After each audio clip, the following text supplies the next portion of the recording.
अजित पवारांना राजकारणात ब्रेक देणारे अनंतराव थोपटे. शरद पवार यांच्याशी राहिलेल्या राजकीय संघर्षामुळेही अनंतराव थोपटेंचं नाव राज्याच्या राजकारणात नेहमीच चर्चेत राहिलंय.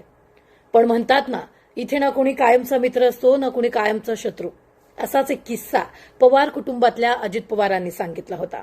1991ला जेव्हा शरद पवारांनी अजितला अनुभव नाही म्हणून नकार दिला होता, तेव्हा अनंतराव थोपटेंनी अनुभव कामातूनच येतो असा शब्द अजित पवारांसाठी टाकलेला होता.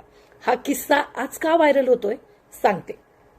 पुणे जिल्ह्याच्या आणि महाराष्ट्राच्या राजकारणातील एक अत्यंत ज्येष्ठ आणि वजनदार व्यक्तिमत्व, काँग्रेसचे ज्येष्ठ नेते आणि राज्याचे माजी मंत्री अनंतराव थोपटे यांचं वयाच्या 93व्या वर्षी निधन झालं. त्यांच्या निधनानं पुणे जिल्ह्यासह संपूर्ण पश्चिम महाराष्ट्रातील काँग्रेसचा एक बुलंद आवाज आणि मोठा आधारस्तंभ हरपल्याची भावना व्यक्त होतीये. अनंतराव थोपटे यांनी पुणे जिल्ह्यातील भोर विधानसभा मतदारसंघाचं सलग 6 वेळा म्हणजे जवळपास 30 वर्ष प्रतिनिधित्व केलं. भोर, वेल्हे आणि मुळशी तालुक्यांवर त्यांची प्रचंड राजकीय पकड होती. थोपटेंनी महाराष्ट्राच्या मंत्रिमंडळात तब्बल 14 वर्ष कॅबिनेट मंत्री म्हणून काम पाहिलं. या काळात त्यांनी राज्याचे शिक्षण मंत्री, दुग्धविकास मंत्री, परिवहन मंत्री आणि रोजगार हमी योजना मंत्री यांसारखी महत्वाची खाती अत्यंत कार्यक्षमतेने सांभाळली. अनंतराव थोपटे हे काँग्रेसचे पक्षाशी आणि गांधी घराण्याशी अत्यंत एकनिष्ठ मानले जायचे. तर शरद पवार आणि थोपटे यांचं नातं महाराष्ट्राच्या विशेषतः पुणे जिल्ह्याच्या राजकारणातील 40 वर्षाचं शीतयुद्ध म्हणून ओळखलं जायचं.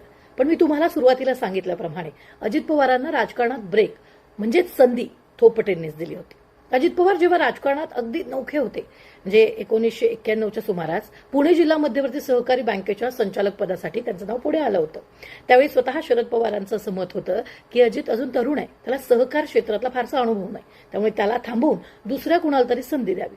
पण त्या काळी पुणे जिल्ह्याच्या सहकार क्षेत्रावर आणि राजकारणावर मजबूत पकड असलेल्या अनंतराव थोपटे आणि नानाभाऊ नवले या ज्येष्ठ नेत्यांनी शरद पवारांच्या या भूमिकेला विरोध केला. अजितला आता संधी दिली तरच तो शिकेल असा ठाम आग्रह धरून त्यांनी अजित पवारांना संचालक बनवलं आणि पुढे बँकेचं अध्यक्षपद मिळवून देण्यात त्यांची महत्वाची भूमिका सुद्धा होती. आज अनंतराव थोपटे आणि अजित पवार हे दोन्ही नेते आपल्यात नाहीयेत, पण थोपटेंनी दिलेल्या या छोट्याशा संधीनंतर पुढे जाऊन अजित पवारांच्या राजकीय कारकिर्दीला बहर आला. ते खासदार, आमदार, मंत्री, ते राज्याचे 6 वेळा उपमुख्यमंत्री बनले. अनेक दिग्गज नेत्यांची ओळख असते की ते नवीन नेतृत्वाला संधी देतात. तशी उदाहरणं आपण पाहिलेली आहेत.